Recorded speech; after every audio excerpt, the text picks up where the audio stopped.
Panther Nation, the C3 Podcast, brought to you by CarolinaCatChronicles.com. I had fun, man. Just out, you guys joking. We working at the same time, putting the work in as a team. Like I said, I'm just glad to be with the guys, My favorite night of the week. We're going to go out there, and we're playing to win. We're not out here just to show up. We're out here to win. I don't want guys that want to win. Because really, who doesn't? Nobody wants to win. Everybody wants to win. I want players that hate to lose. Well, this embodies everything that we are as a team, as an organization. Our motto is keep pounding. And that's what we do. You know what I'm saying?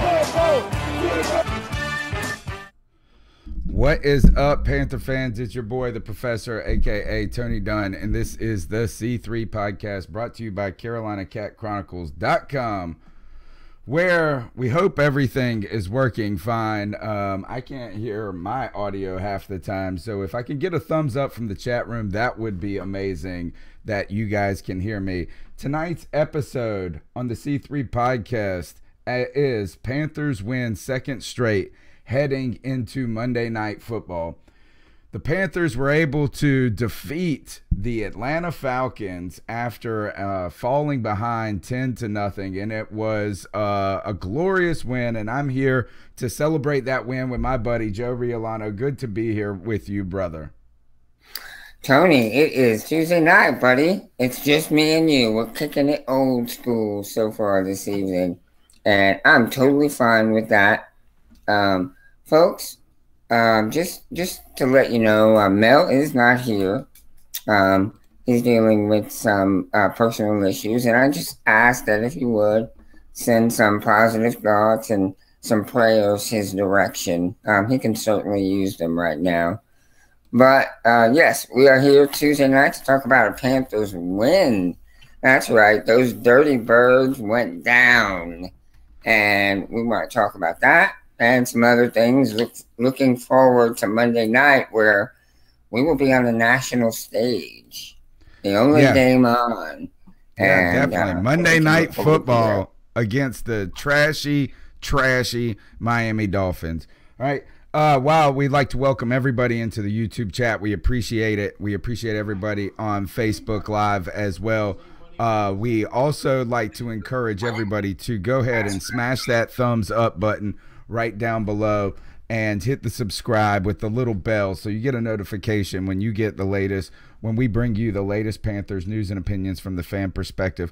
We're the longest we're the longest running Panthers podcast out there right now, and we keep chugging along through all of it, thick or thin, unlike those Falcons fans who don't show up when their team is not playing well. Fickle Falcons fans.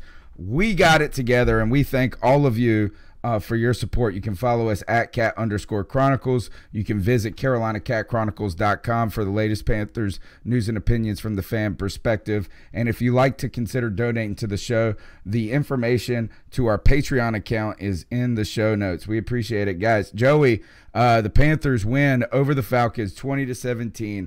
And I tell you what, when that game started, first pass of the game, 34 yards, Matt Ryan to Julio Jones. Then Julio again, or Sanu. Then Julio on a missed touchdown. It really felt like that they were at any moment able to run away with that game. And I thought 1 year out from Julio getting 300 yards receiving, this guy is on pace to do it. Through the first two series, Joey, he had 2 catches for 55 yards. The Panthers found themselves down 10 points and in a hole quick. But I would say this, after that first drive, when we held them to a field goal after they got penalized twice back into their own side of the field, and we held them to a 3, that felt like a major victory for us. Yeah, it did. It really did. They came out guns blazing, didn't they? Yes. They really did. They came out trying to make a statement, and truthfully, they did. I think caught us off guard a bit, but I have to admit, on that first drive they had, it was kind of like, oh no. But Yeah, dude. thankfully, Oh no! I mean, it was no. Matt Ryan threw up this huge pass that looked like it almost touched the sun. Like he threw this huge, giant arcing pass, and I was surprised he overran them, or he overthrew him. But anyway, he does, and we hold them, and then the Panthers get the ball 3 and out, Joey, and right back into the Falcons' hands, and they're moving the ball again. Before you know it, I don't know if it was that second drive or the third drive that they scored a touchdown to Mohamed Sanu, a 6-yard pass. But then we get calamity happens, Joey. A calamity of errors. Jonathan Stewart fumbles the ball on 2 consecutive possessions. It was unbelievable. We're down. They're moving the ball. We look, dude. I mean, for a moment, you look buried and done at that point. Mm-hmm. You know, really, you're feeling like, oh my God, the rug was pulled out from under your feet. How does Julio Jones? He's that good. He is that good. The guy is amazing. He is. He is just everything you would want in a receiver: size, speed, huge catch radius. Except for when he's wide open to get back in the game. We appreciate that. Yes, and that'll never happen again. That was just pure. Nope. We will take it. Fortune for us. Yeah, the guy is everything you could ever want in a receiver, and that's it. Even I think some of the great defensive backs would have a hard time covering this guy now. He's just that good. Yeah, he is. You know what is? You're really that good. It's Randy Moss good, right? And when I say that is that no matter what the teams do to prepare for you, there's nothing they can do. He can beat double. But I will say this is the Panthers tried to man them up early on, it felt like. And really see what that offense was going to try to do. And I tell you, they went right after him. No holding back. Bradbury fell down on that first play. Yeah, he did. Yeah. But we were fortunate. Let me just say this. We're fortunate that you just found yourself down 10 points after 2 fumbles. Then the defense really starts to tighten the screws. You know what I'm saying? And they start to get things under control. But really, I would say that the Falcons were their own worst enemy in that first half. It was not the Panthers just dominating them. Penalties were problematic. Missed plays were problematic. But then you go on and all of a sudden the Panthers were moving the football. Were you excited to see the ability despite I felt like we've seen this a couple of times this season too, Joey, is that like we're moving the football and then something goes terribly wrong. Think about Chicago. Yeah. You drive the ball 80 yards and then cough it up. Right. Yeah, and that's it. It was good to see us moving the ball the way we were. Our running game was improved this week. I think. Well, I'll say this, and this is a very short or very small cross-section and a very small sample size. To this point, it seems like that trade may have had the effect of what we were hoping for. Because the running game was there. It still wasn't what we'd like to see, but it was improved. Cam was a huge part of it, but at least it was there. He was trying to slide when he could, which is what we want to see. And I liked what I saw from the offense. I thought Shula his play calling improved significantly. I felt like.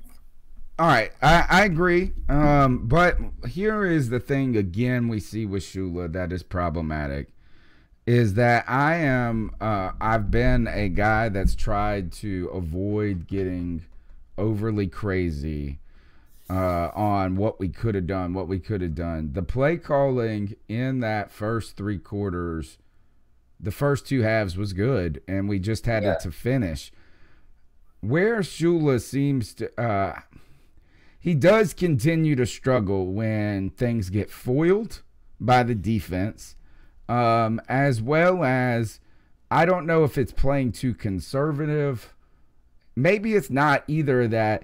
It was disappointing to see the Panthers settle for 2 field goals in the 3rd quarter, but we'll get to that. Look, the Panthers go down. They score the first touchdown with, I think, under 3 minutes to go in the first half.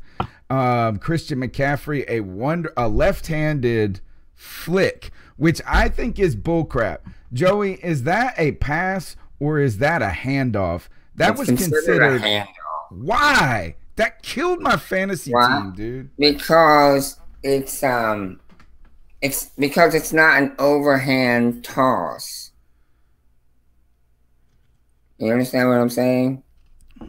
So, like when Shaquille O'Neal shot the basketball granny shot, should those free throws not count?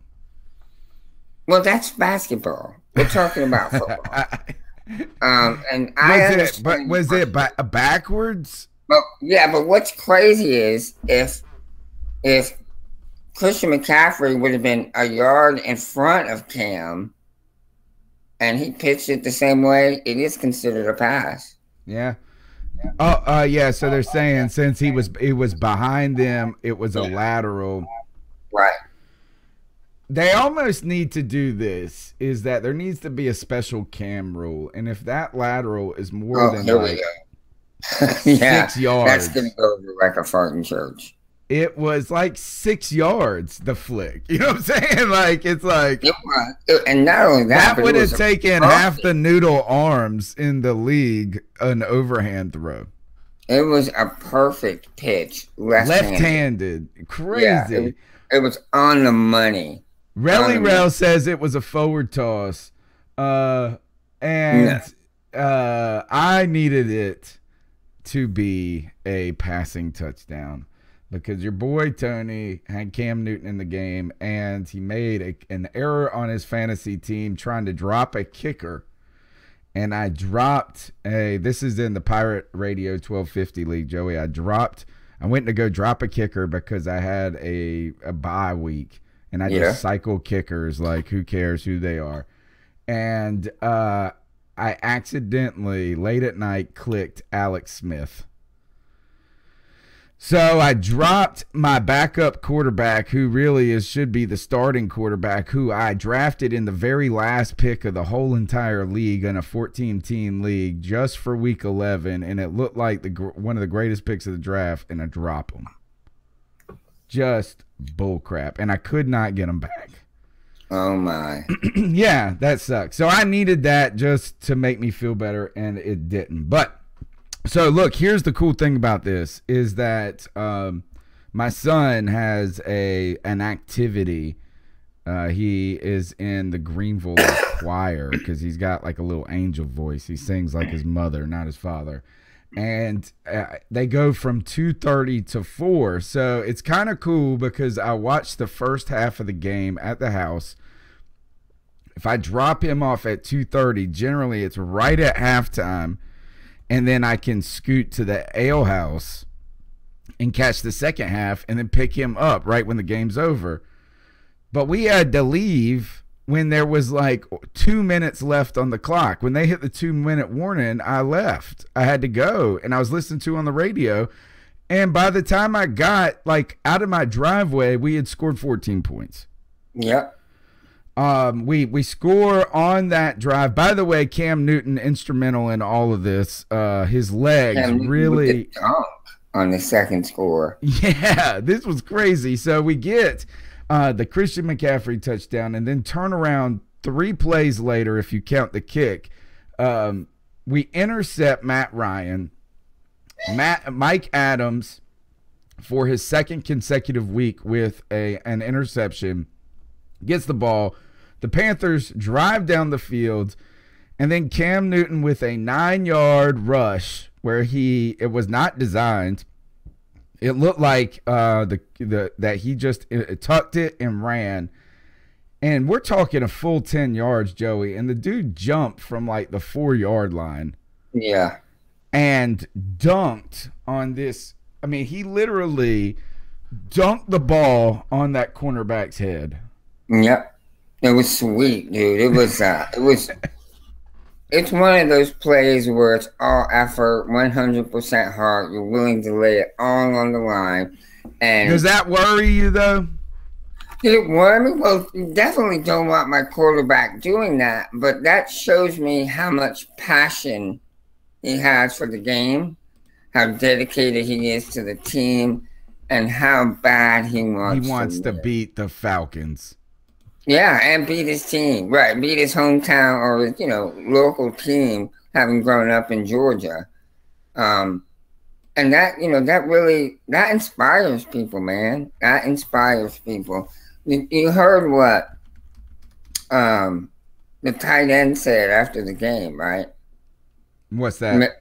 About Cam Newton doing what he did inspires the rest of the team. And Dixon said, a play like that, I'll do anything for my quarterback. Something to that effect was his. Better right, do anything. And I tell you one thing, I will not accept. I'm a Cam Newton lover, man. Love him more than anybody. But there's one thing he could ever do to me, Joey, that will make him dead to me. And that is if he goes to the damn Falcons at some point in his career. Could you see, is that weird? I can actually see it if we continue to dump on him too much. Goes to his town. That would give me nightmares. That is the worst freaking possible. Anyway, I'm glad that he dunked on them. Let's talk about this. Jonathan Stewart. Yes. Big topic here. I think two fumbles. That's it. It's a very simple. I have been saying this for weeks and weeks on end. Is Jonathan Stewart is not a bad running back. He is he's working hard out there. But I think that we've seen him hit the wall. And what I mean by that is that he invites contact rather than trying to break through it. It's admirable to watch him scrap for an extra half yard, which you have to do in this Panthers running game because that's what it takes. So that is admirable, but I feel like he's looking for the contact, trying to get another yard after that contact, and thinks that it's going to be over there. He has shown a little bit of life in the last 2 games, but the 2 fumbles. Where were you at? Where were you at? Did you think it was too much when the entire Panther fan base called for him to be benched in that game?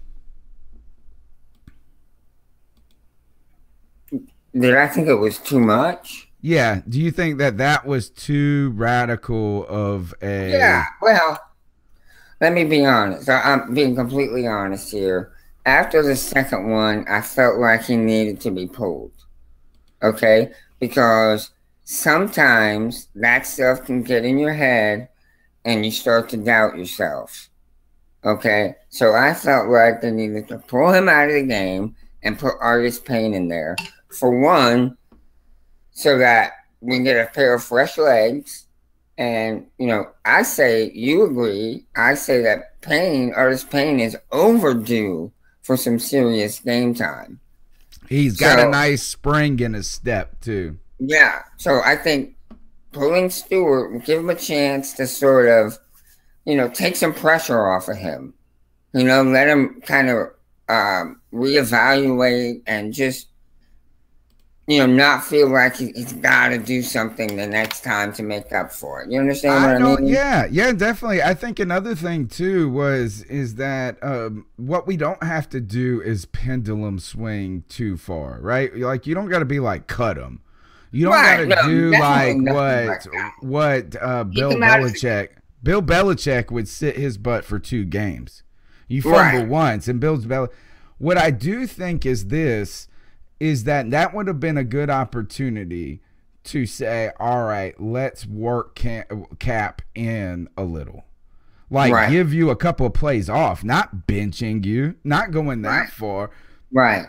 But like you saw this, is all we heard was this coaching staff say, we've got to try to get Cap some plays now because he looked good last week. And then you have this opportunity where you say this, you sit Jonathan Stewart, you say, shake it off. We're going to get you back on the next series. That's what I thought would have been an effective way to handling it. I think this is where we're at when it comes to Stewart. And I think it was Relly Rel that said that Jonathan Stewart leads the NFL in drops despite only being targeted 11 times. Yuck. That's terrible, right? That's not a good stat you want to have. But I think what we've seen with Jonathan Stewart is Jonathan Stewart's a good football player. He's just not supposed to be the featured back at this point. Right. I agree. He should be a guy that you have on a team like the Patriots, a team that knows how to rotate backs correctly. So it was disheartening. And he's had some fumbleitis this year, Joey.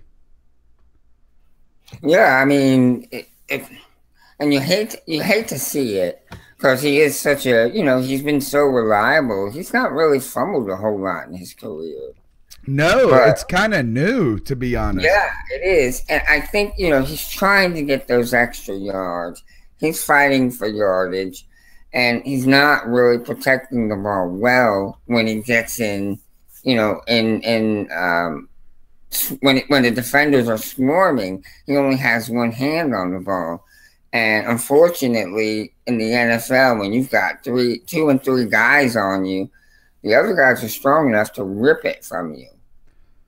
Yeah. I tell you one thing, it wasn't even the fumbles that drove me over the wall with him. It was that stupid leap where he tried to I don't know what he tried to do. It was like a second down play, and we had 3 yards to get, and he tried jumping over the entire pack or something. I don't know what. Do you remember when he went flying through the air and it just looked ridiculous? It did. What the heck is he doing? Yes, God. I mean, I felt like that. That's what I was like. I get the fumbles. You're working hard. It happens. You know what I'm saying? It's a mean football game. But the leap, what was in you? It felt like he was like he had huffed a nitrous balloon before the game or something. His head was not in it. That's at that point, the coach should really be like, okay, we got to sit him down. Just give him a break. And I can't, what has Cap done to Ron Rivera? What has he done that Ron Rivera does not want to play him? I mean, he has to have done something to him. I know what he's done. I don't know. But my theory for a long time is that he slept with Rivera's daughter. That's what I was... that has been my theory from the beginning because... and you got to wonder if it's just some of the coaching staff, in that what... It's just kind of an odd feature is that they generally have shied away from giving younger players too much of a role. Do you think they're holding him for later this season? No, I think that they don't have the balls to play him. You don't think they trust him? No, I don't think. I think that this is that. I just think it's on paper that they think that Stewart's a better player. I don't think they have the nuts to to take a chance. That's what I mean. think. They put him in. They saw that he was pretty effective when he was in, and yet I think he got one carry this game. Yeah. Dude was like, we're gushing over him last week. And they were saying it too. It's like, oh, the time wasn't there. The time wasn't right. I call bull crap. Something is. I think they're gun shy. So all right. So Stewart had a tough game, but let's talk about the real story of the Panthers running game, because this is what we got to talk about when it comes to this game. Is that Cam Newton back to Cam Newton running, breaking off the season-long run, 34 yards. He's got the longest run on the team for the season. Cam Newton was not great in this game. 137 yards passing. I think he was 13 for 24, 12 for somewhere right in there. You know what I'm saying? Like just over 50%. He wasn't bad. He was put in some very difficult positions. Again, you find the Panthers always 3rd and 10, 3rd and 12. Like, I mean, if I got to see us, if we can't get some damn yards in 1st and 2nd down, I'm going to damn have an aneurysm. But when Cam ran the ball, he injected life into the whole team and himself, most importantly. He gets fired up when he runs the ball, Joey. You've been an advocate of saying we got to just run him one time and get him dirty. But if he breaks off a 20-yard run, you can go ahead and say this: the Panthers are going to win. Like you can see it, man. When he's running the ball, he's getting first downs. He gets excited. His competitive juices start flowing. He is like he integrates more with the game. You know, it's electric, dude. It's freaking electric. It is, and you know, he did slide a few times. There were some times where we went down, which you like to see. But I mean, you got to be totally 100% honest with yourself here and say, we need it right now. Our run game is not effective enough with our backs to where we don't have to run Cam Newton. It opens so much up. But I heard this, Joey. I heard that really where you saw him being deadly. Now, I know there's a couple of those draw plays, those quarterback draws that they call, and it's lights out. You put him up the middle, and there's not a linebacker close, it's over. You know, I mean, we get that. I mean, that's understandable. But where he called, supposedly, I didn't listen to the full press conference, but I listened probably 3/4 of it, the one right after the game from Ron Rivera. And he said that Cam Newton called that naked bootleg, Joe. You know, that bootleg. With it in the I formation, and he got the long run. Yeah, and he went left. Yeah. He said he just called that. That whenever you see Cam, and this is something that has always driven me a little up the wall. And I just don't know enough about the X's and O's of football to be overly critical of the people who do. So I'm not going to sit here and say you should have called this play. That was business. But I tell you one thing is that I've been watching the Panthers since Julius Peppers was drafted, like every Sunday, and I ain't ever seen Cam Newton unsuccessful on the bootleg. Like, I cannot remember a single time. Like, bootleg pass to Greg Olsen. We've seen that, like, for 12 touchdowns in the last 4 years. Last year, we didn't do it. I mean, it is so effective. You draw those guys into the middle, and then you get Cam a little daylight on the edge. It is over, a wrap. And that happened, and it helped. It helped everybody get excited in that game. The defense fed off of it. And Joey, Christian McCaffrey had his best game of the season. Yeah, I really liked what I saw from him this game. You can start to see his potential. You really could in some of those runs he had. He's like a step away an arm tackle away from breaking off something big. And it's beautiful to see because it's coming. He's going to get so comfortable in the offense. He's going to get so adapted to the NFL speed. He's going to really be a game changer in the future. I'm really excited. And this is still, when it comes to McCaffrey, we're still only seeing the tip of the iceberg. Yeah, I think that. All right, so here he was 15. He had 15 rushes for 66 yards. He had a 4.4 yard average, which would have been the team leader if Cam Newton wasn't on it, who was 9 for 86. He averaged 9.6 yards a carry. So the problem for Christian McCaffrey is that Cam Newton his shadow shaded Christian McCaffrey's breakout game. 15 carries for 66 yards, 4.54 yards per carry. That's the best we've seen out of him. He had 5 catches for 28 yards.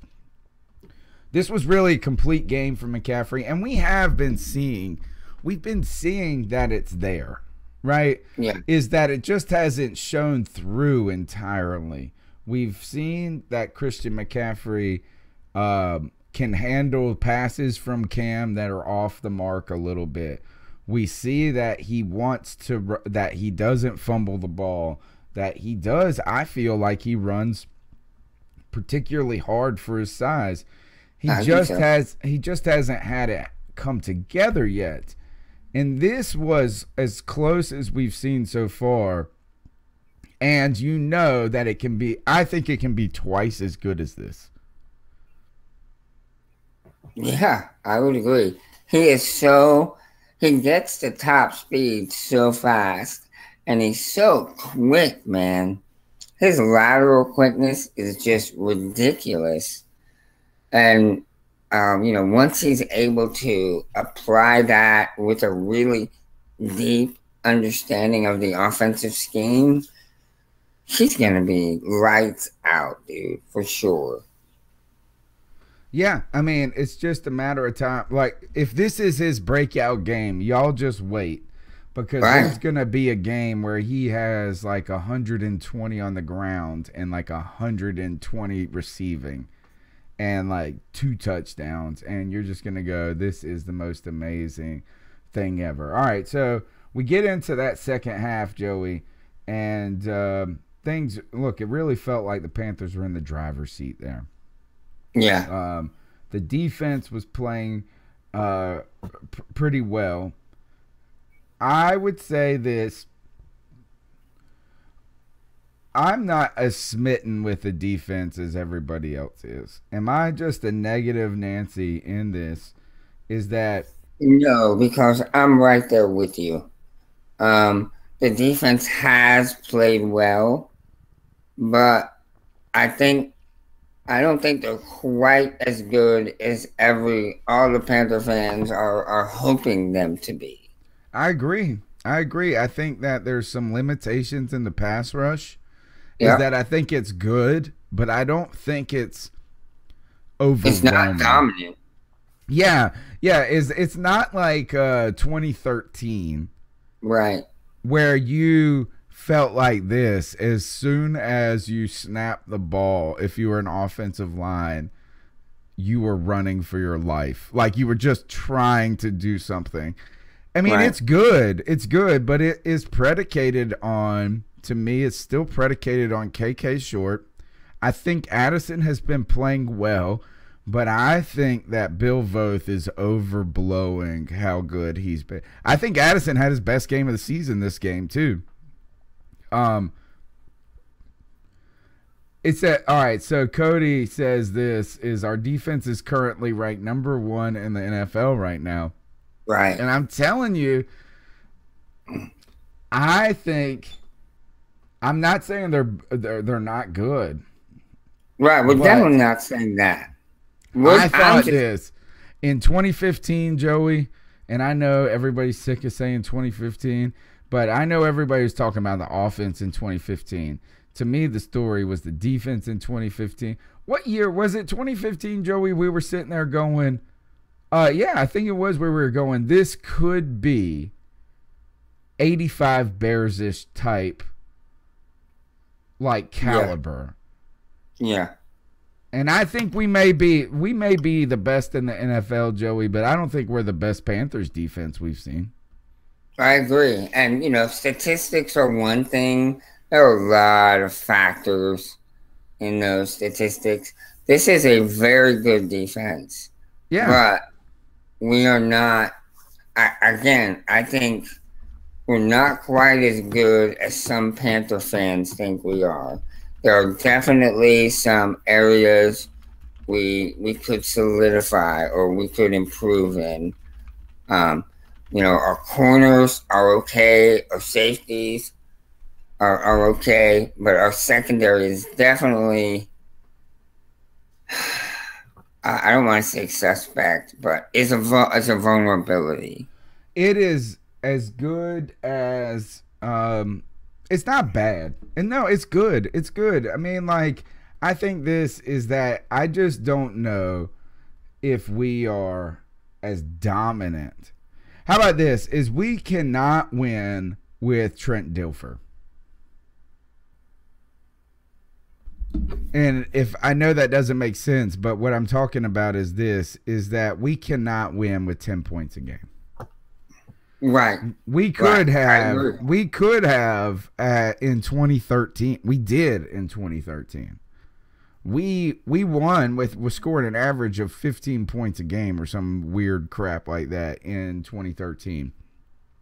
We're good, but look, Luke Kuechly's got to be good, great, and Julius Peppers and KK Short have to get it done. I do want to go back and look at the tape and see how Butler is factoring in to a lot of people in our chat room, Tony, are disagreeing with us, calling out statistics. Well, our defense. We were 2 plays away. We were 2 plays away in that. They were 2 Julio catches away from giving up 14 more points. And like 300 yards. Slight overthrow, right? Yeah. And then another flat-out drop. Toasted. So, we caught some breaks there. And we were beat. Our guys were flat-out beat. So there's some questions there to be had. Our secondary play has gotten better. But it is not great by any means. I think what we're trying to say is this, is that I think that you could be slightly prisoner of the moment when it comes to the current statistics of just how great this Panthers defense is at the moment. We're going to need some more pass rush, dude. We're going to need to generate more pass rush with 4. Because I'm telling you, like, I know that everybody is excited about Wilkes calling a lot of blitzes. And that's just because we haven't blitzed in the last 4 years since McDermott has been around. Is that we really just, to me, felt like we were not a heavy blitz team. So, yes, that is exciting that we try to be aggressive. We try to get things going. But at the end of the day, look at this. We got Charles Johnson starting at defensive end. And if he's starting at defensive end, that means that somebody can't beat him out. Don't count Julius Peppers in that. He could beat him out. But you're right. I mean, Kevon Seymour, Darryl Worley, Kurt Coleman is a great player. But when all of a sudden we're making Kurt Coleman out to be a damn Cam Chancellor, and that's what I just want to be clear to everybody that's listening to the show that we believe this is a really good defense, but it's just not the greatest defense that I have seen from the Panthers, in my opinion. Right. Everybody's saying we're ranked number 1 in total defense. I've seen better Panthers teams that were ranked number 1 in total defense. Better Panthers defensive teams. And that's what I'm comparing it to, I guess. And please, Blue Bayou 10, we're not bitching about the defense. Right. So please, it's not a complaint. Don't take it that way. We're just being analytical about our team. And yes, statistically, we're great. But when you look at the product on the field and you look at the defense over the course of an entire game, you see some areas where there could be some improvement. Now, we may not be able to improve those areas until the offseason. Right. That's an excellent point, is that we have to be excited that this defense is playing as well as it is with who they've got. And it's not that there's a lack of talent, because look, you can't say there's a lack of talent when it comes to having the best linebacker core in the league, having one of the best defensive tackles in the league. And really, look, let's just say this, is Julius Peppers has been the most pleasant of surprises. I don't know if surprise is, but it's been a... Think about this. Imagine this team without Julius Peppers, Joey. Yeah. Well, there definitely would be... we'd be a significantly different defense, yes. Which is crazy. A 37-year-old, now he is a beast, is that big of a factor. I just go back to this, is that defense... I think it was 2013 or may have been 2015. One year we had the best defense, and we were the second best defense in the league other than the Seahawks. And when you looked at the numbers, we were 3 yards behind them. You know what I'm saying? It was we had the best defense I had ever seen, and then the only crazy thing is that one other team had the best defense potentially in the history of football. So, all right, so let's move on from that. The Panthers, what about, Joey, Kalen Clay with that stupid fair catch that he then bobbled and luckily got back? If I hear one more time that Kellen Clay is going to make that they like this kid and they're going to put him out there for a deep threat and all of this, I'm going to blow my brains out, Joey. And I'm not going to do that because Joe Buck is going to say it. But he came in there to return punts. I like from him yet. He's been okay on punts except for that one thing right there. Well, that was the worst attempt at a catch of a punt I've ever seen. Yes, it was bad. It was bad. It was Brenton Burson bad. Yes, I think he really, I guess if he's able to catch punts and not fumble them, that's good enough for me. I'm not going to expect much more than that. But yeah, being a punt returner is great, but we also need to see some production on the field.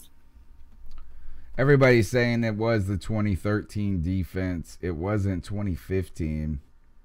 Right. Well, Lynn is saying this. The 2013 defense was amazing. It really was. It could have been very Bears-esque. Yes, the turnovers they caused. I still think it was in 2015. It must have been in that 8-game stretch. I know the defense got a little tired as the season went on. Yeah. But in those first 10 games, dude, they were just freaking lights out. And a lot of people are saying that the defense is the only reason we're 6-3. Well, I know the defense had a huge part of that.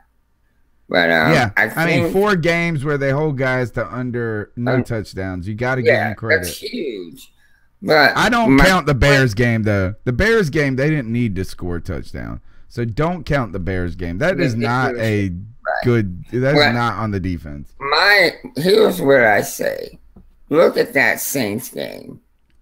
That's how bad our defense can be. Okay? I know statistically we're number one or whatever, but you look at that game, and that's really how our bad. Offense has not done them any favors either. You know, our offense has turned the ball over in our own end of the field too many times. Yes. So it's really not fair to completely judge them on some of these issues. They are very good. But I will tell you this, is Mike Adams is still old. You know, Kevon Seymour and Daryl Worley are still okay. And James Bradbury is good, but not great yet.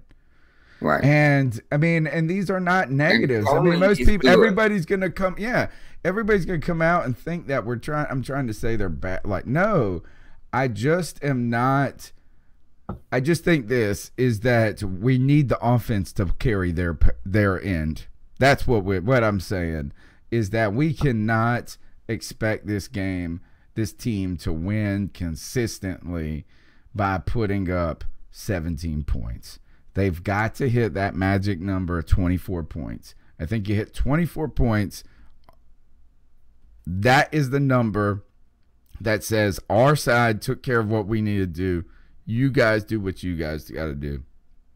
Right, and I won't argue the point about the defense carrying us because the offense certainly hasn't. That's right. Yeah, I mean, I think that is a complete fair point. Is that they have carried us.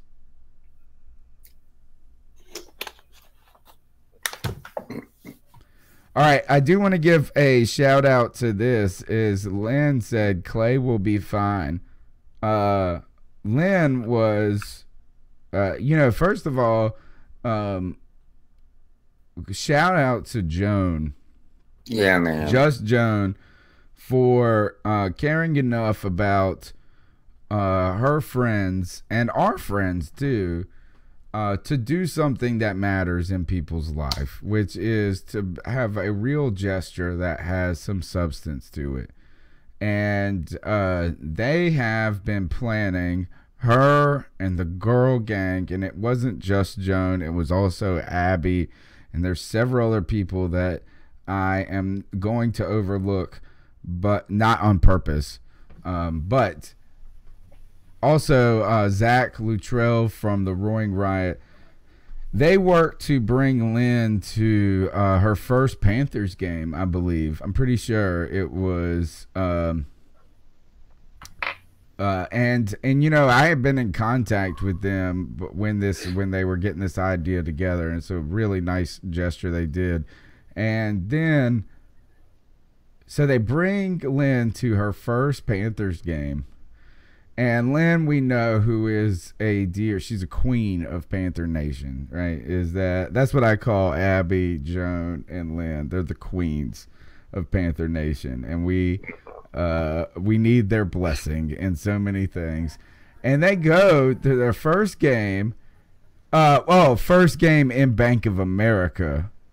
Okay, because she said she went to a Panthers game in LA. But so she goes, they bring her here, and very sadly, Lynn has had, or she lost her husband this past year. It's been a very emotional year for her, and one where friendship has really helped her through this. And then all of a sudden the Panthers step in, and this is what I actually dislike about it. I love what the Panthers do, but they have so much power.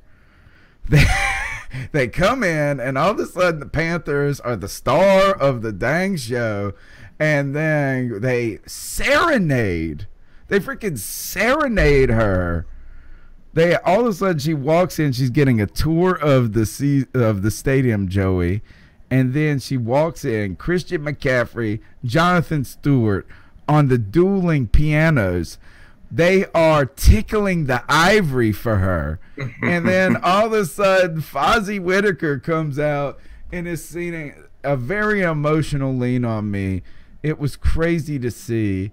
It was so awesome, and I'm so happy for Lynn. It was such a touching moment where people who care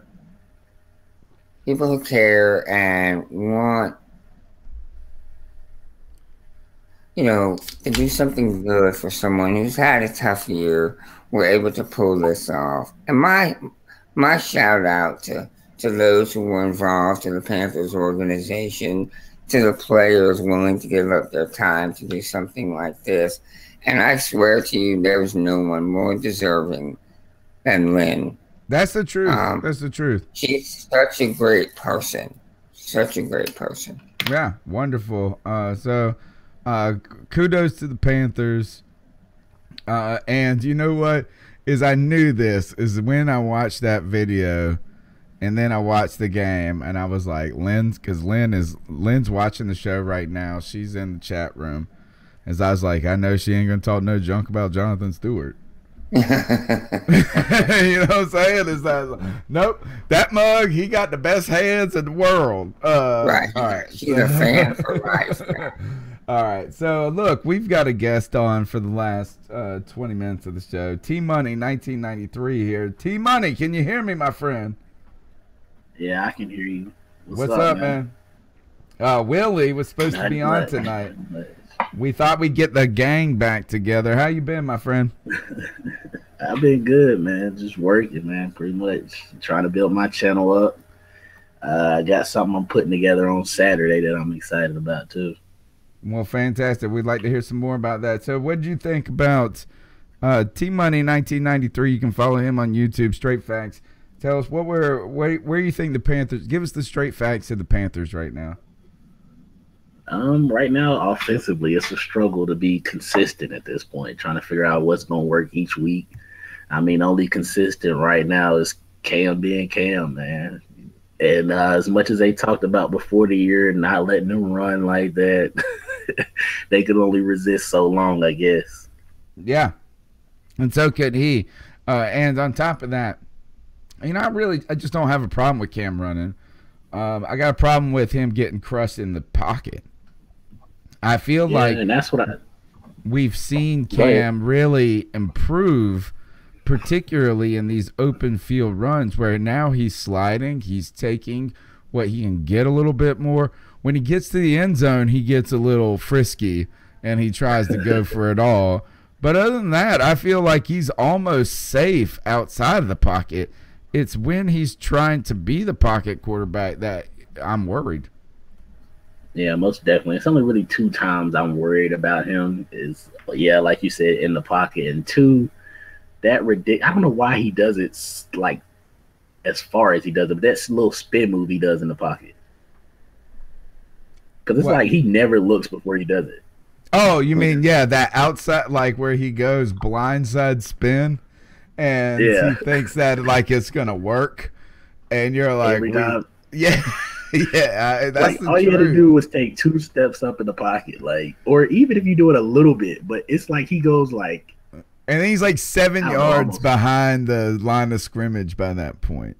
I mean, it is what it is, I guess, with Cam. So we saw the first game without Kelvin Benjamin. How do you feel about the Kelvin Benjamin trade and then the offense in the post Kelvin Benjamin era? The only problem I have with it, my biggest problem is with the moves he's making. I don't think you can call Marty Hurney an interim GM because I feel like he has to live with these decisions, win or loss. Because you trading Kelvin, but that's if you want to say it's to save money and this and other, that's 2 years down the line. That's not a right now. He's taking any money off the books like that. That's really gonna matter because you're not really signing people at this point of the season like that. Yeah, maybe 1 or 2 guys when somebody gets hurt, but you're not getting a big name right now. So to me, those are I'm the real GM type moves, which I know he supposedly has that at Power, but they're gonna have to hire him after the year. I think that's been we kind of knew it, right? I mean, like, we wanted to act like that they were going to go a wholesale change. But, I mean, is that we were suspicious that he was going to be the guy. People were like, oh, well, what about the Rooney rule and this and that? And then they come out and say he's going to be the guy that's going to be drafting for the Panthers.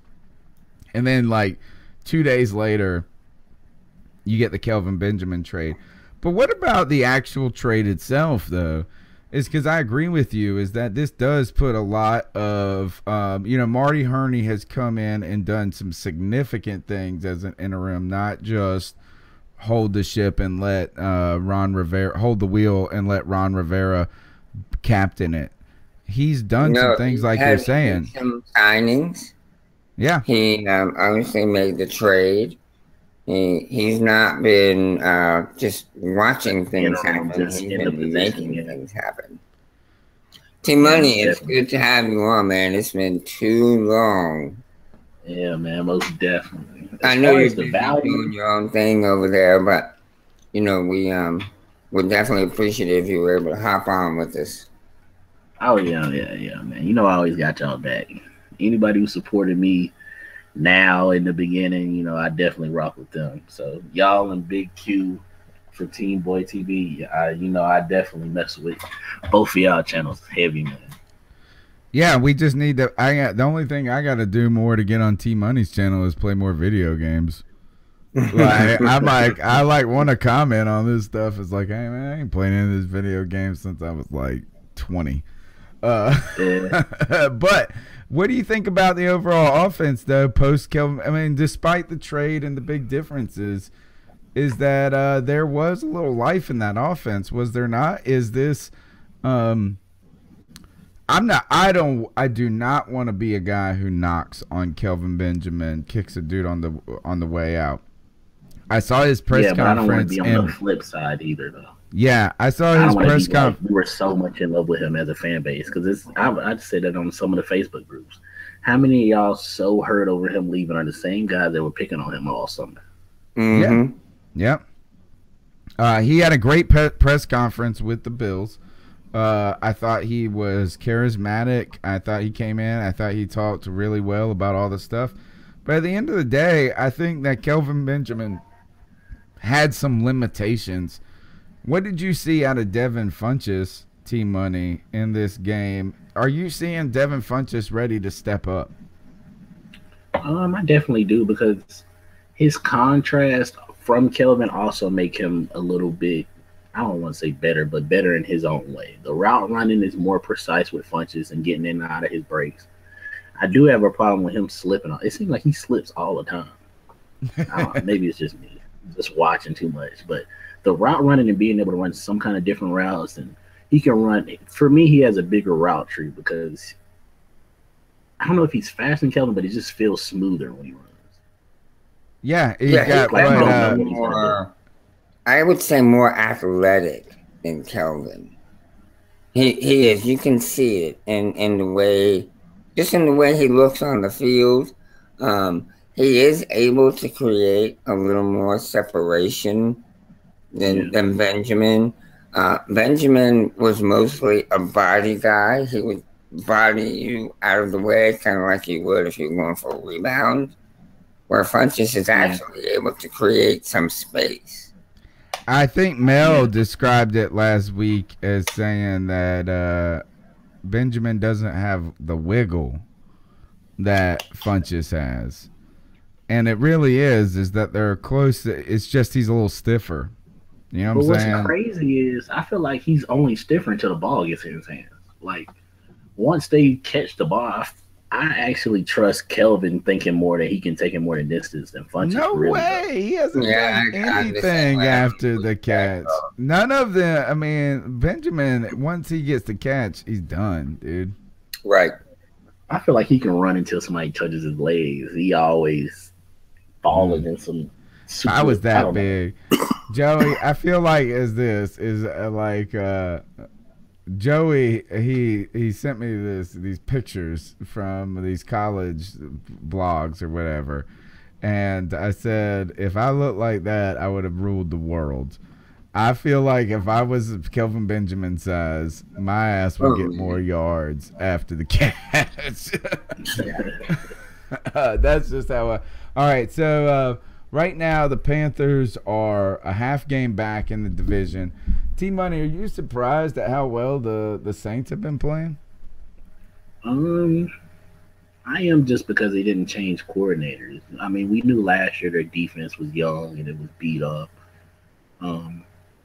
So, like, P.J. Williams, I'm not that surprised that he's playing like that. I like P.J. Williams coming out. I'm more – to me, their offense surprises me more than their defense. I know that might seem hard to believe, but that if you look at Drew Brees' stats, they're really – I mean, he's accurate as always, but it's not the 400, 500, 370-yard Drew Brees games we're used to seeing. They're really – this is the first year probably since the last time they made the playoffs where they did the whole we're going to be balanced and actually stuck to it. Yep. I think that Alvin Kamara is the man. Yeah, he's that Sean Payton type of running back. Your Darren Sproles, your Reggie Bush. He's just the newest one in that. They always have one, it seems like. But he's a better runner. Right? Yes, right. yes. Running back runner than those guys were. Then Sproles? Yeah. Bush, definitely. No, I think he's better. Like, I think he is more he's well-rounded, especially rookie. You know, you're talking about you're talking about a Darren Sproles who had played with the Chargers for like 5 years. Yeah, this running back of rookies is, I don't think they're the most talented ever, but they're definitely one of the most deepest as far as just rookie running backs who are really coming in and having big parts of their team. A good floor, you know what I'm saying, is that like nobody has been amazing, but nobody has been, but a lot of them have been really Hunt good. Has been amazing. I would say Kamara has had just as good of a year as Hunt. I'm telling you, Kamara, man, that dude is Kamara is nice though. I was watching some of his highlights versus the Bucks. Yeah, he's got the game understood. Fournette is doing his thing as much as I wanted him. He's doing his thing in Jacksonville, even though he did just get suspended, I think, for a game by the team or something. Well, that was for last week. That's last week. He's back now. You know, Joey, what he got suspended for? Who's that? Fournette. I know it was something. He broke the team. I didn't know exactly what it was. He missed the team picture. He missed the team picture. I didn't hear what the offense was. He missed the team picture is why they suspended him? Yeah, like he was supposed to be there and he was in Louisiana. Oh.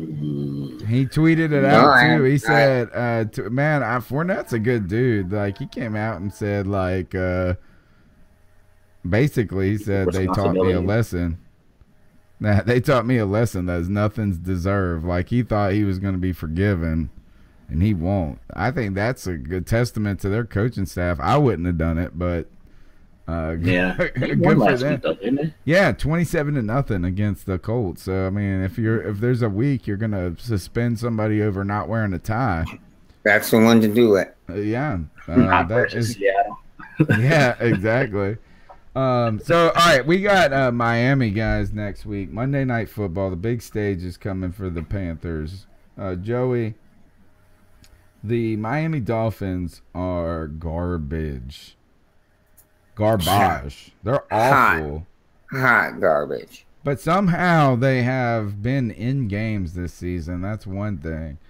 Another thing is you got to worry. I worry. This is a trap game for me. This is the week after a bye.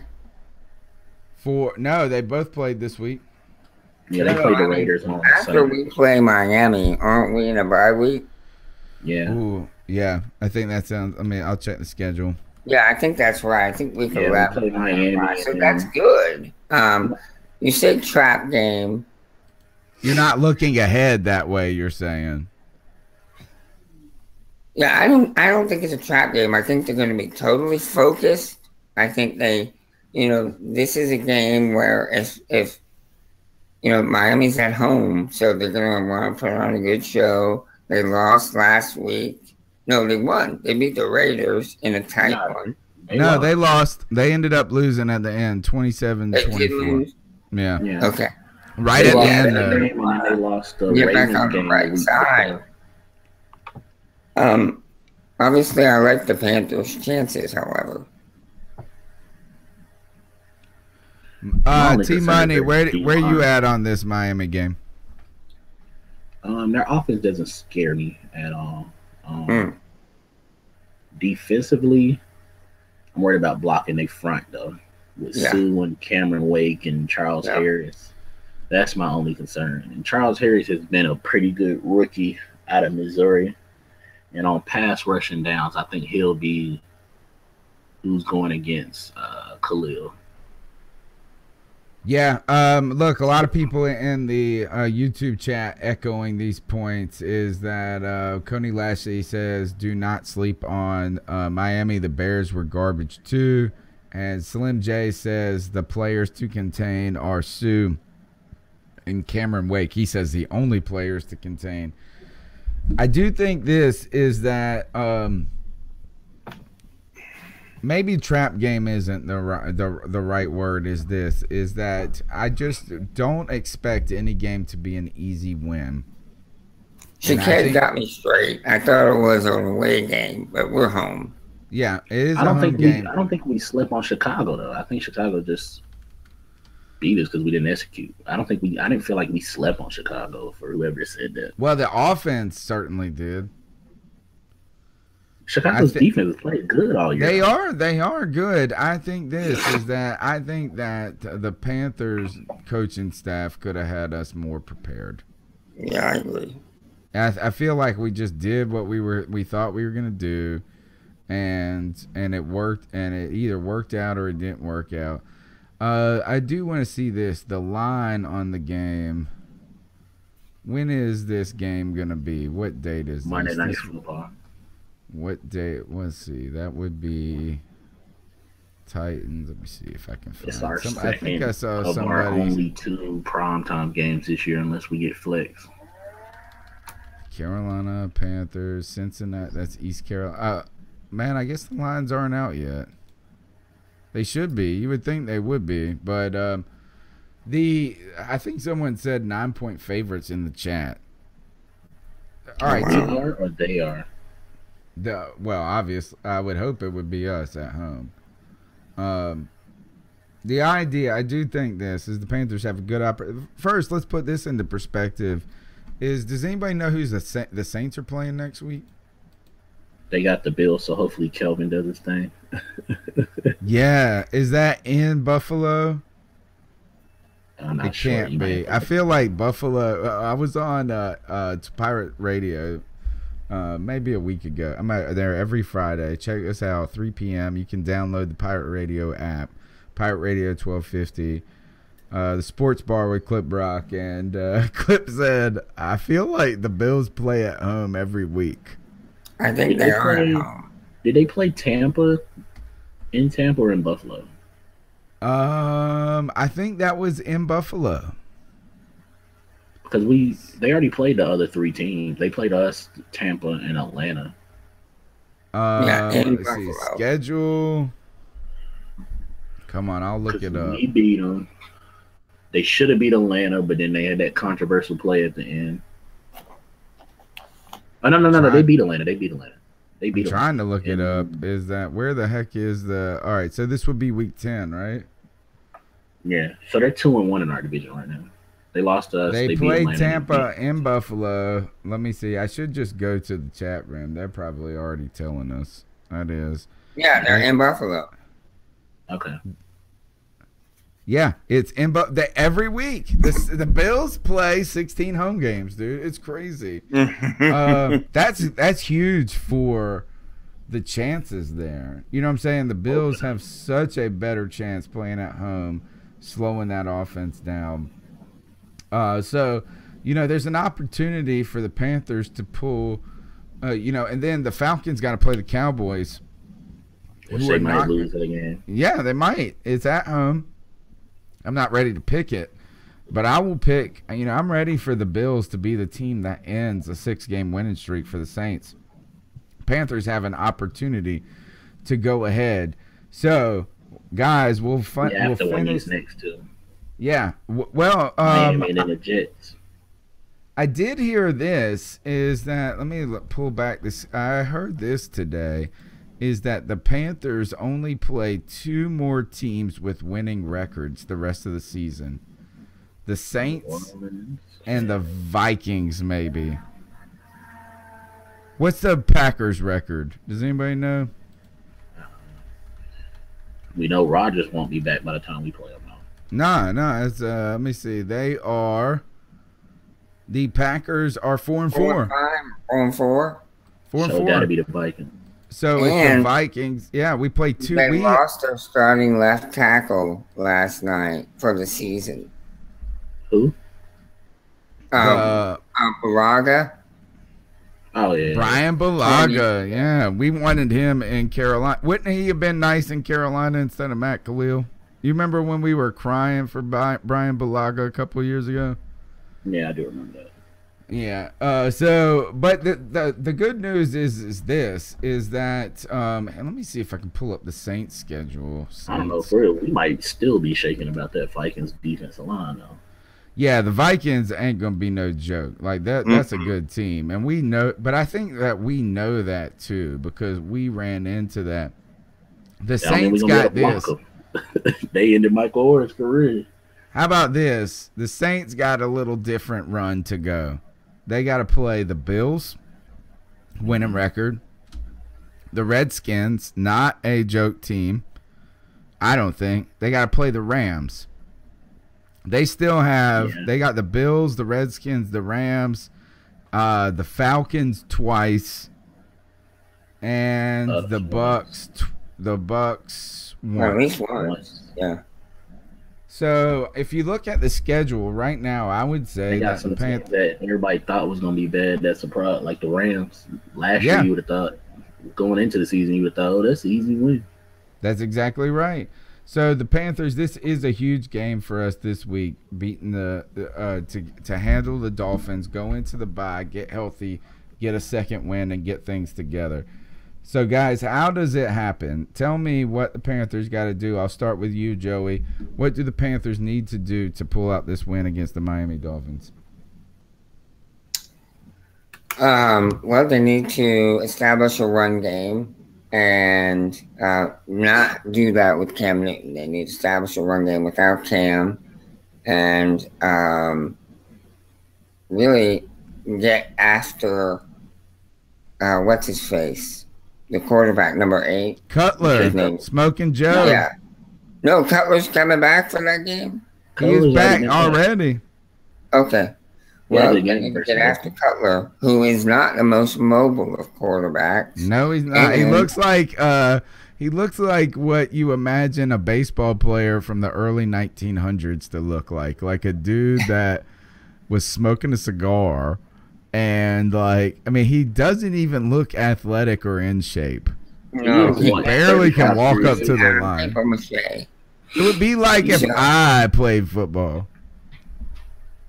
So he's easily hurt. So if we bang on him a couple of times, he'll want to come out of the game. Nah. Leave him in the game. Don't hit him that hard. I'd rather see Jay Cutler than Matt Moore. No way. Matt Moore stinks. Matt Moore got him to the playoffs last year, though. So run the ball, get after Cutler. T-Money, what do we got to do to beat this this Miami team? I agree with hitting Jay, but not hard enough to put him out. Just get him rattled. Watch Jarvis. I mean, not Jarvis. I don't really care about Jarvis Landry. Devontae Parker. Good. Taller. He's more of their one-on-one, go get it. So hopefully we put Bradbury on them. Jarvis is good, but Jarvis runs underneath, so I don't really – we tackle. Right. He's not going to destroy us like Julio almost did. So hit Jay, stop Devontae Parker, and then defense.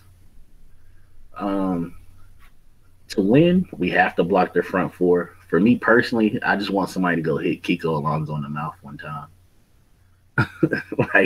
Just send somebody after him. I don't really care what the play is. Just one. Why? Because of that hit on Flacco? I never really liked him in general. D1 is, I don't know if you know D1, the Dolphins fan. Yeah. He's always hyping him up, comparing him to Luke. And then, yeah, that hit on Joe Flacco was dirty.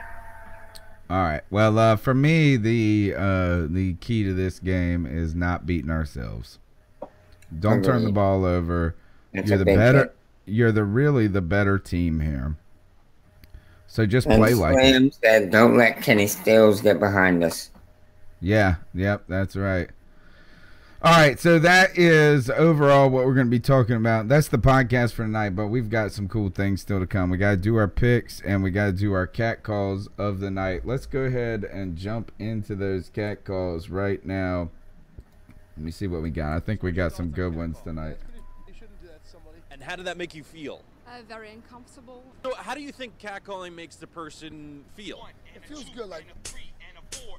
And who's that cat sitting in the back corner with his face buried in his nose? Who's that kid that can use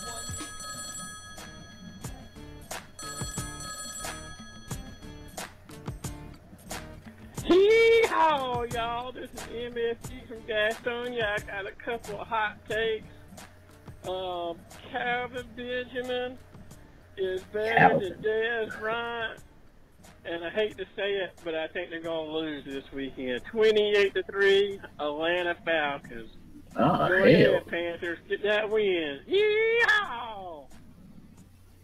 Hey, Panthers. This is Scotty Jerez. Oh, my God. Yeah, this is actually Jacob again. I got cut off. I had to troll on the troll. Scotty Jerez. I bet you don't call this week. Or you'll just say we got lucky. I got cut off at that of mine. I just wanted to say what I had to say before. I hope you guys liked all the points. Hopefully it got your minds astir and maybe start a conversation. And as always, boys, keep pounding. J-Dub with a great impression. I'm assuming you already hit all the big points, so I'm going to try to hit some stuff that I don't think everyone might have seen. Perhaps some good points. Number one, J. Stu and CJ are just not looking good anymore. Jonathan Stewart doesn't have the pop anymore. He can't hold on the ball. His ball skills and kind of questionable to me. He always holds it like a loaf of bread in one arm. It just doesn't work. And what's the first thing that happens when you make a mistake? You say, don't do it again, and he just did it again. And I think McCaffrey and Cap will be better. CJ has been looking slower. I mean, he had the one good run block play, but other than that, the whole time I was screaming, like, not there. I want Peppers, or even Horton, because he's not creating the pressure. He's not demanding any kind of presence upon the pocket. He's not pressuring at all. Number two, I love seeing Moton, Arma, Clay, and Samuels, and even Shepard in their right spots and where they should be. Moton and Arma were included and thrown in multiple times to switch up looks for the defense against them, and even if they weren't all successful plays, I think those will be better and better, and we'll get more creative as those people go and they get used to getting these reps in during games. Everybody knows that you get momentum; it's a good thing. I am a captain of my pool, and I tell people if you're struggling, just make the first shot easy, and once you make one, you can make one after that. You gain confidence by doing well, and I think that'll be good moving forward. And finally, Cam, it's preposterous to me that it took him this long to figure it out, but supposedly he said he's been evaluating himself, and he needs to be more positive even if he has to fake it, because it's good for the team. It took you this fucking long to know that. You haven't been listening to anyone around you or any of us or, your dad or anybody who has a brain. It took you this long to realize that you need to be positive and to be the role model of positivity and attitude for your team while you're playing. It took you this long. You're an idiot. You're an idiot, sir. But, stupid is, stupid does. He says he figured it out, and if he did, we're going to be so much better. He's got that confidence. He's got that fire. He's shaking everyone's hands even after extra points. He's where he should have been all paying you $100 million back, right? Even afterwards, I saw a video where he had his arm around Greg Olsen and was freaking out and said, "You wait till I get my boy back, then you're all done." Honestly, I'd rather his boys be McCaffrey and Olsen I think it'd be better for the whole team. We already know he has the defensive best. Wasn't he It'd be better hugging for the also whole when he team. did that? And I think this trade ultimately was a good thing. I mean, we'll have to wait and see. I think overall. Hey, what's going on, fellas? Awesome All right, job. hold on. I want to do comment on this. Is that so? First of all, missed one of those F-bombs. Almost had them all. The second is this: is that I feel where J-Dub is coming from on Cam on this.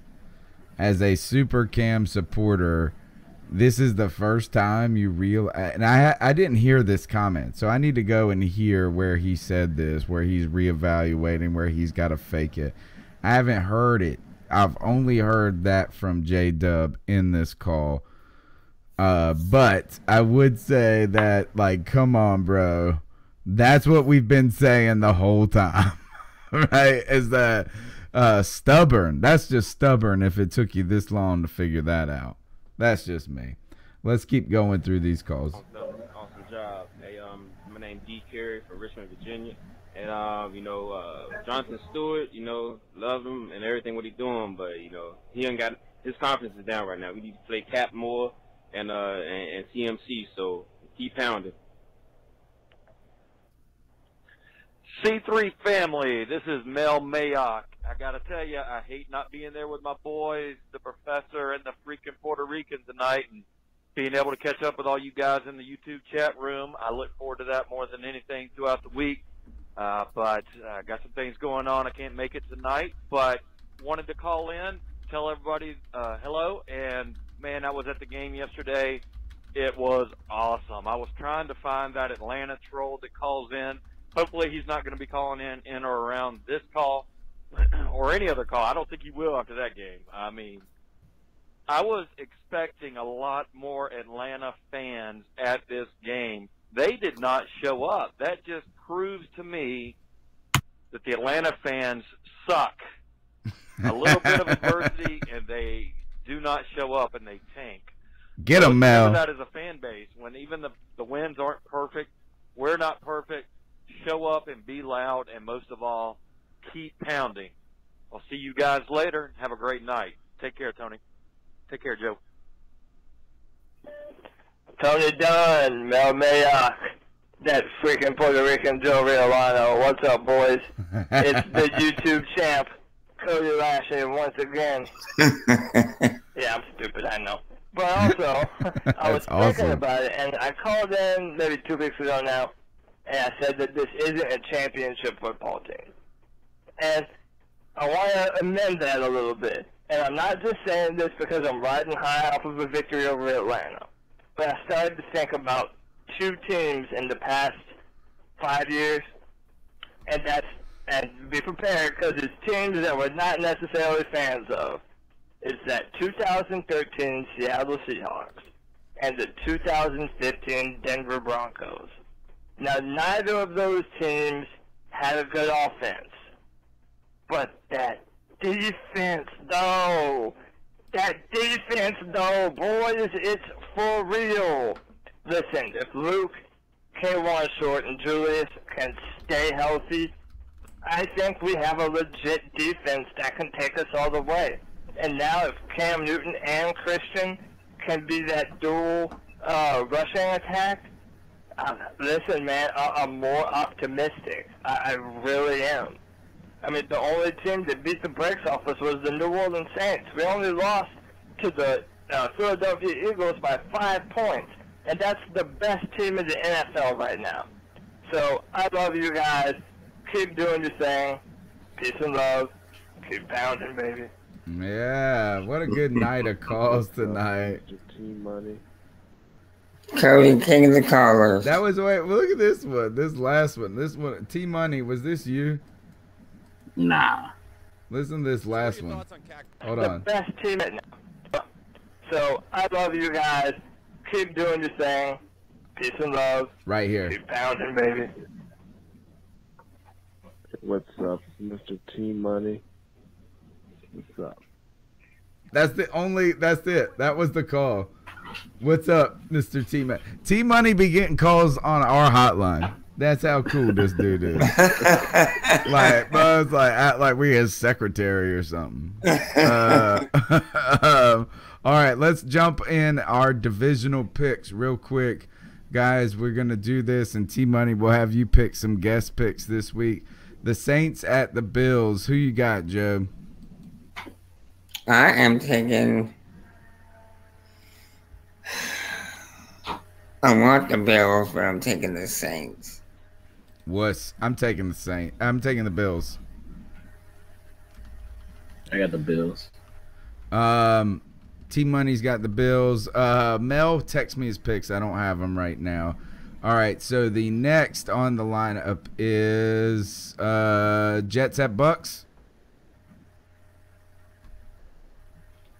I'm going Jets. Jets. Bucks not playing Winston. Yeah, and Winston's out. I'm still gonna go Bucks. I think Fitzpatrick can make something happen. All right, Bucks and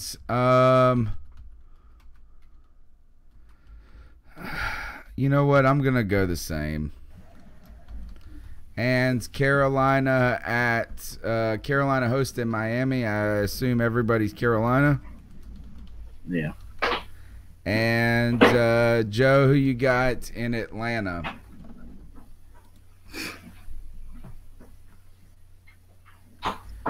Cowboys. Yeah, in Atlanta, right?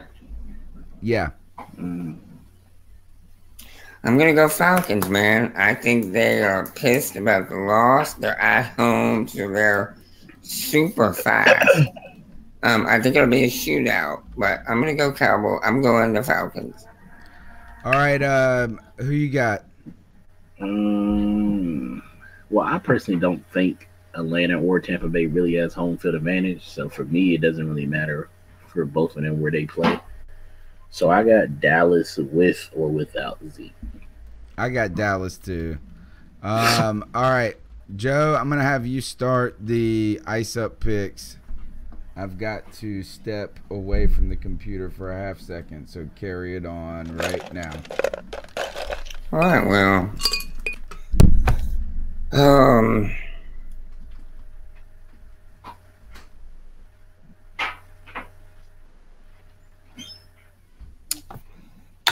I came completely unprepared for this today. I wasn't expecting to go first, so I figured I'd have something lined up. Well, I guess I'm going to go old reliable, and I took the NFL for not suspending Julio Jones or Ramsey for their actions on Sunday. You know, they talk about player safety and setting a good image and trying to protect the shield. And these two guys had a knockdown, drag out fist fight on the field. They got tossed, but they didn't get suspended. You know, sometimes it just doesn't make sense to me what the NFL does or is trying to do. I try not to consider myself dense or slow, but sometimes I just wonder about the NFL. They suspended Mike Evans for a game, but they didn't suspend Ramsey or Green. So it's really, I don't like the league and their inconsistencies regarding punishment and you know, being so case by case basis with the what they deal out in suspensions and things like that. I think they need to be more clear and just, you know, have the same rules applying to everyone. So on that note, I am going to ice up the NFL just for being such a hypocrite. Ice up NFL. Sorry guys, my back teeth were floating. For the time I had, I iced up the NFL for not suspending Ramsey or Green for that fist fight they had. Oh man, they didn't suspend either one of them? No, that's crazy. I don't think Ramsey should have got suspended. He got beat up. He didn't really I think AJ Green should have gotten suspended. I like him. Sorry, my back teeth were floating, dude. I had to go. Team Money, who you got for a nice up pick? I guess I got two. One, Jameis Winston in the Bucks. For everybody's Super Bowl hopefuls and playoff sure picks, the Bucks are 2-6, 2-7 at this point. Jameis' shoulder is messed up. They're talking about holding him out for a few weeks, which if they keep losing it, I'm thinking it's probably gonna end up being the season. My guy RTP, Real Talk Perez, is already talking. He's talking new coaches. I seen him make a live stream today. He's trying to get John Gruden or Rex Ryan. Oh God! I think he started a little Twitter movement and everything. That poor guy. He don't know what he's doing. And then my other one, not football related, but basketball related, the Cleveland Cavaliers, man. Getting rid of Kyrie Irving, who the Celtics are on, a 9-10 game winning streak right now. And Cavs look dead in the water, praying that when Isaiah Thomas comes back in January, it's going to make a difference. Yeah, a lot there. So there goes your ice up picks. My ice up pick goes this week.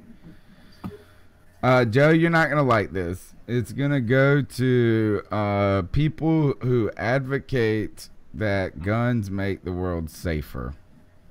Oh Jesus, Tony. This is ridiculous. No.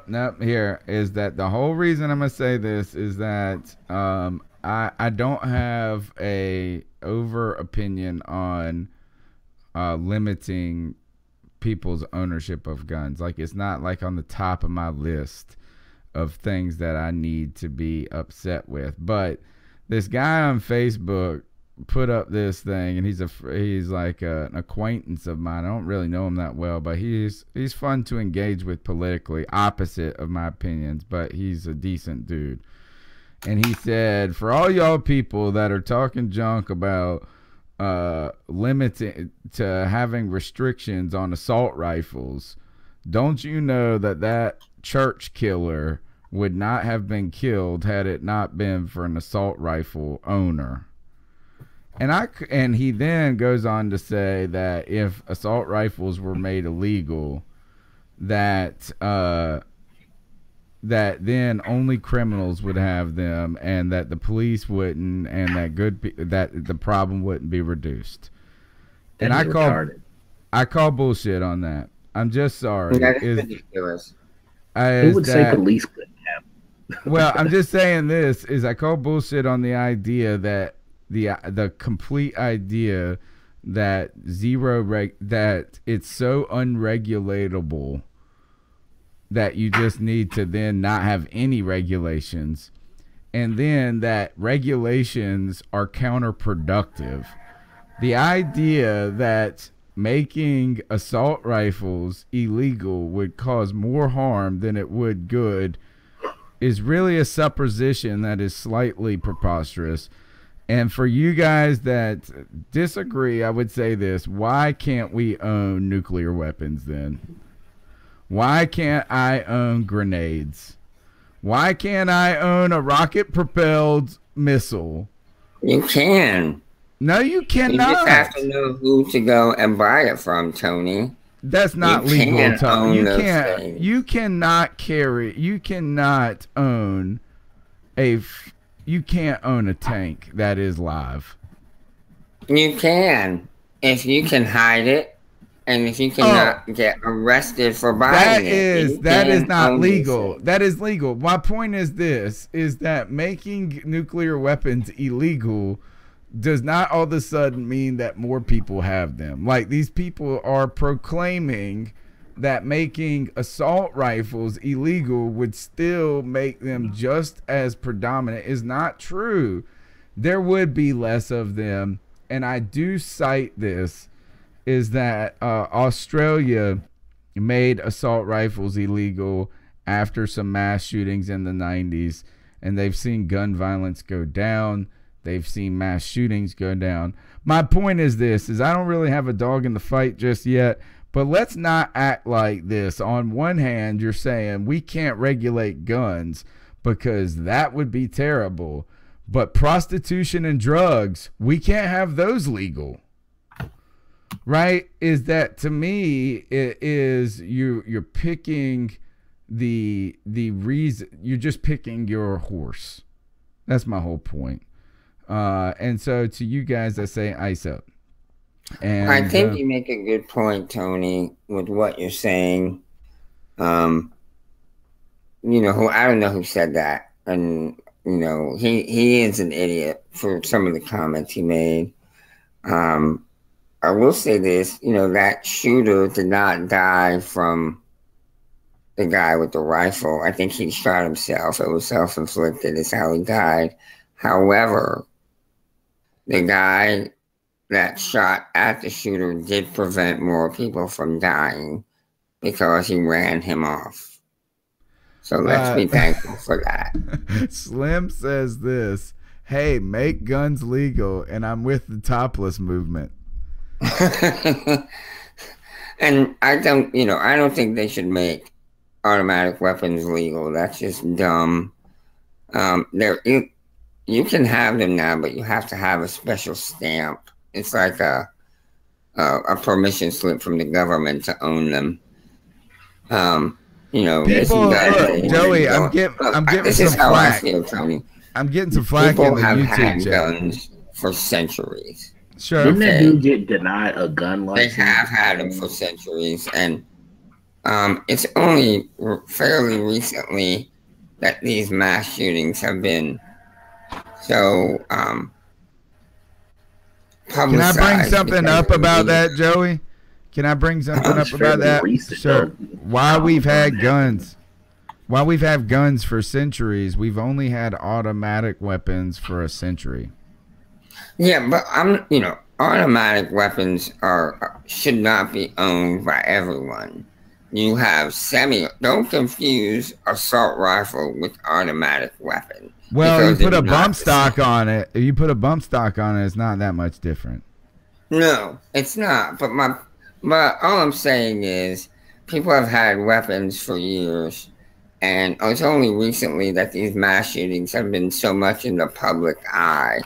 And I don't think the problem is with the guns.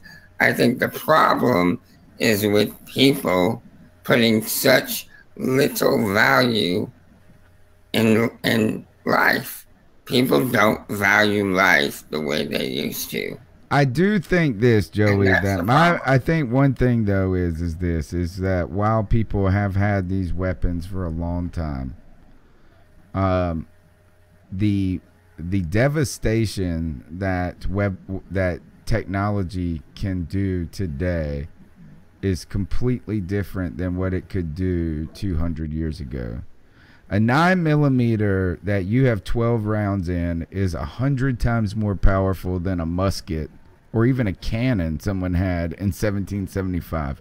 My whole point is that just because regulation, I don't buy this whole idea. As someone said, this is the dumbest thing I've ever heard because criminals won't turn in their guns. Then you know what? Then I say let's deregulate prostitution, drugs, and any other thing because those obviously shouldn't work either. And criminals still gonna have all those things. I agree with you. Yeah. So we might as well. So we got to pick one, but. I'm just saying is that let's not make this argument that let's inject guns into the situation and life gets safer. I don't know if that's always the case. Anyway, that's my opinion on it. I don't know guns. We could have this discussion for hours and hours and hours. Yeah. And Joe's a big gun guy. Have the right to own them. For those that want to own them, exercise it. For those who don't want to, don't. Sure. But don't feel like you have to take away the rights of others just so that you feel safer. I encourage anyone who's never held a gun or never fired a gun to go to your local gun store. Familiarize yourself. Get rid of the taboo Yeah, you that helped my wife a ton.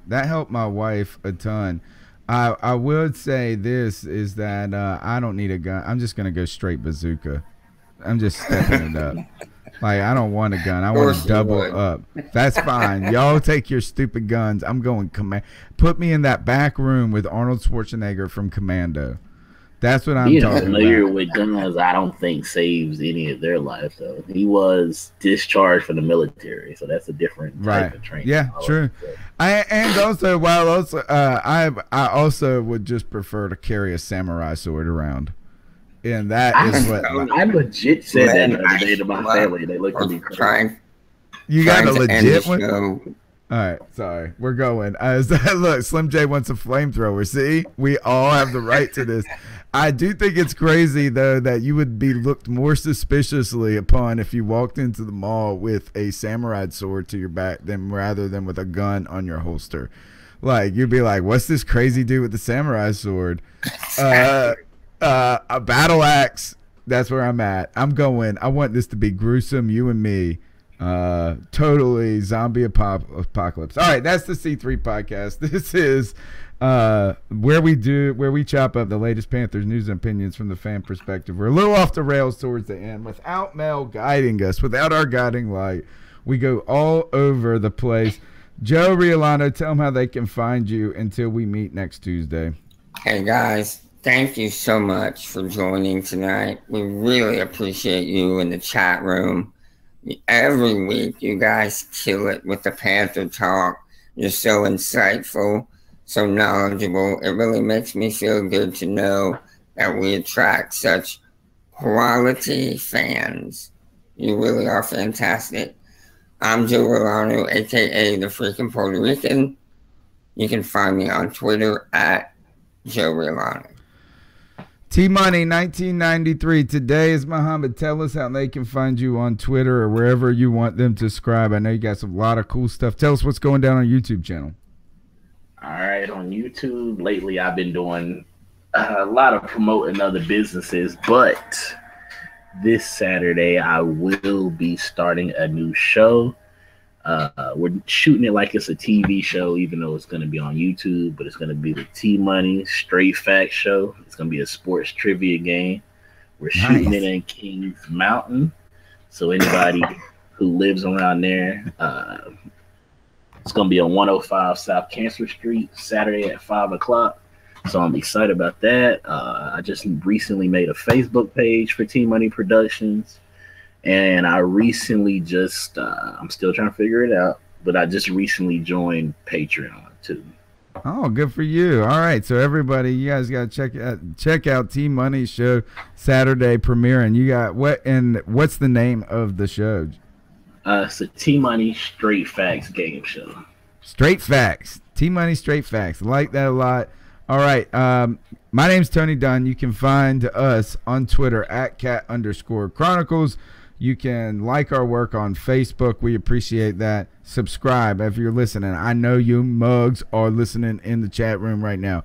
Subscribe. Hit the thumbs up. Share this on social media. If you're on Facebook, hit share, man. It really helps us grow. Consider donating on Patreon if you are generous enough to support indie content. And for all the people listening on the audio podcast, while we don't get to talk with you live, we appreciate you too. Go ahead and write us a review if you can.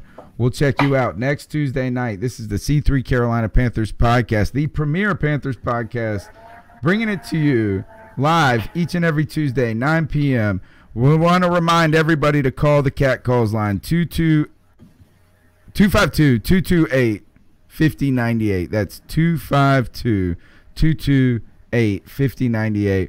We'll check you out next weekend. We want to hear from you guys. And Joe, T-Money was fun. It was. Thanks for coming on, T-Money. Appreciate it, man.